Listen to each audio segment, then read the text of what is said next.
Hello everyone, and today we are back with another question that is pertaining to punctuations and punctuations because it forms a big part of the reading and writing section of the SAT. Today I will be talking about another question. In my last video I talked about another a question that was pertaining to punctuation in a different way. This question that I'll talk about today is again pertaining to that same punctuation rule, and that is the rule of appositive. But in this question, the appositive that we are talking about is a bit longer. It's a bit, in a form of a clause. It's not just one word clause, and we have to see how we have to navigate through these questions, right? So let's read this out. It says, American abstract artist Richard blank. So Richard Sierra, his installation to make passers-by keenly aware of how one's movement are affected by the physical features of one's environment, assembles large-scale steel plates into sculptures that dominate the outdoor spaces they occupy, right? With choice completes the text so that it conforms to the conventions of standard English.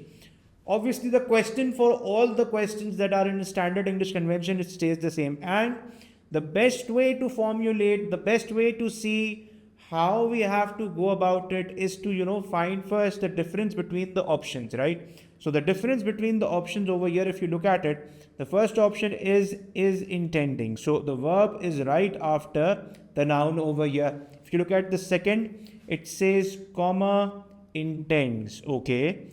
If you look at C, it says comma intending, and then if you look at option D, it says Sierra intends. So there is no comma, right? Now, if for example, first let's go towards the options that have no commas, right? So there are option A and option D in which we do not have any commas. So if you look at option A, it says Richard Sierra is intending his installation to make passers-by. So how can he intend his installation?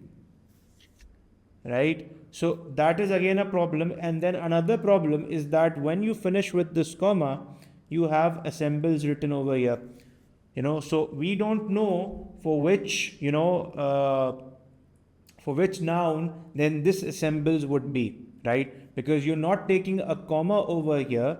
This won't be an appositive, so this won't be considered the second part of the comma or the second part of the end of the appositive. So again, this won't be considered that. So again, something what we understood over here is that we definitely need a comma. Without the comma, it wouldn't get to the end. It wouldn't make any sense of the question, right? So we will be eliminating option A and we will be eliminating option D. Now, if you look at option B and option C, the problem over here with option B is that you have a comma and you have a verb written after it. So obviously, when you need a verb or when you have a verb, you need a subject for that as well.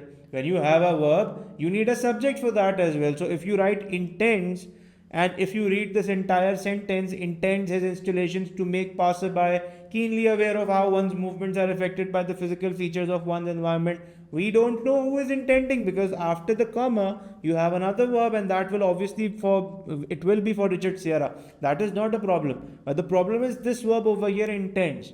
So if you don't write, if you keep this intent over here, the problem will be that you'll have a verb without a subject, and you can never have a verb without a subject, because every verb, it does go back to a noun, it does go back to a pronoun, or it does go back to a subject or anything, right? But it has to have something that is acting on it. So you cannot take this as your answer as well. The only option that we are left with is intending. So intending, some of you might be wondering, intending also looks like a verb, but you have to remember, when you have a verb and you have an ing after it, but you do not have a helping verb before it. So is intending is a verb, there is no doubt about it, but when you talk about intending only, it will be a gerund. So verbings are gerunds. This is what you need to remember, right? So over here, we will be taking C as our answer. The verb for Richard Sierra will be assembles, because you have an appositive over here. You have this comma and then you have this comma, right? So you have two commas over here, and the sentence would be Richard Sierra intending his installations to make passes by, keenly aware of how one's movements are affected by the physical features of in one's environment, assembles. Who assembles? Richard Serra assembles, right? So Richard Serra becomes the subject over here, but the verb for this subject is over here, this assemble. It's not intent. So that is again one thing that you need to remember. That is how we are going to solve these questions, and the best answer for this question over here will be option C.